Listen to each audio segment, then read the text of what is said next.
ચૂંટણી અધિકારી પાર્થ પટેલની અધ્યક્ષતામાં પ્રમુખ અને ઉપપ્રમુખની ચૂંટણી પ્રક્રિયા પૂર્ણ થઈ છે.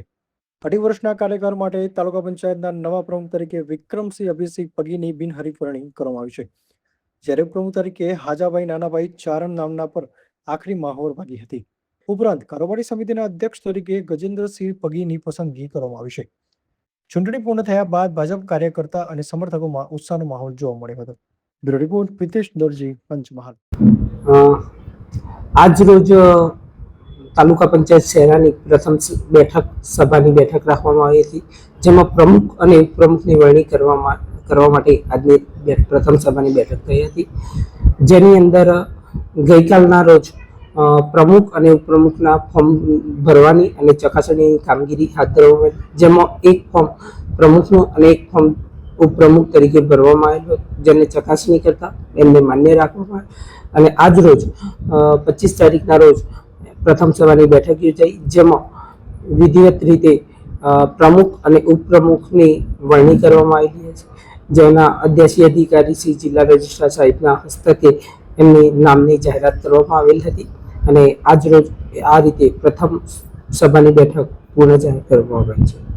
પ્રમુખ તરીકે તાલુકા પંચાયત શહેરાના પ્રમુખ તરીકે શ્રી વિક્રમસિંહ અભયસિંહભાઈ પગી અને તાલુકા પંચાયતના ઉપપ્રમુખ તરીકે હાજાભાઈ નાનાભાઈ ચારણની વરણી સર્વાનુમતે વરણી કરવામાં આવેલ છે.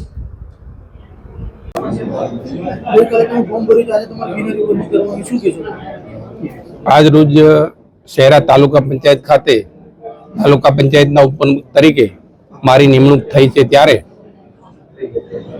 આજ રોજ પંચમહાલ જિલ્લા મોવડી મંડળ, શહેરા તાલુકા પંચાયતનું મોવડી મંડળ અને આપણા શહેરા તાલુકાના લોકલાડીલા માન્ય ધારાસભ્ય સાહેબ એમના ખૂબ પ્રયાસોથી શહેરા તાલુકામાં ભારતીય જનતા પાર્ટી હર હંમેશા વિકાસનો માર્ગે જઈ રહી છે અને સર્વાંગી વિકાસ થઈ રહ્યો છે. સાથે સાથે વર્ષો સુધી શહેરા તાલુકામાં માન્ય ધારાસભ્ય સાહેબના ખૂબ વિકાસના કાર્યો થયા છે, તેમાં અમે ઠેઠ છેવાડાના માનવી સુધી સહભાગી બની અને સાહેબના માર્ગદર્શન હેઠળ શહેરા તાલુકાના વિકાસને વેગ આપીશું અને શહેરા તાલુકાના તાલુકા પંચાયતના સદસ્યશ્રીઓ, શહેરા તાલુકાના તમામ મતદાર ભાઈઓ બહેનો આપ બધાના સાથે રહી અને આપણા શહેરા તાલુકાનું નામ રોશન થાય, શહેરા તાલુકાનો વિકાસ થાય, શહેરા તાલુકાનો વિકાસ થાય અને હર હંમેશા શહેરા તાલુકામાં ભાજપનું ભગવો લહેરાશે એ સાથે અમે કામ કરીશું. વધુ વાત ન કહેતા તમારી વાત પૂરી કરું. વંદે માતરમ, ભારત માતા કી જય. ભારતીય જનતા પાર્ટી દ્વારા ગઈકાલે જે ફોર્મ ભરાયું હતું એમાં એક જ ફોર્મ ભરાયું હતું અને આજ રોજ મને ચૂંટણી અધિકારી દ્વારા પ્રમુખ માટે જાહેર કરેલ છે અને અમે ભારતીય જનતા પાર્ટીના જેટલા તાલુકા પંચાયતના સભ્યો છે એમને જોડે લઈને, અમારી ટીમને જોડે લઈને ચાલીશું અને છેવાડાના માનવી સુધી અમે સરકારશ્રીની યોજનાઓ છે એ અમે પહોંચાડવાનો પ્રયત્ન કરીશું. અસ્તુ. જય હિન્દ, ભારત.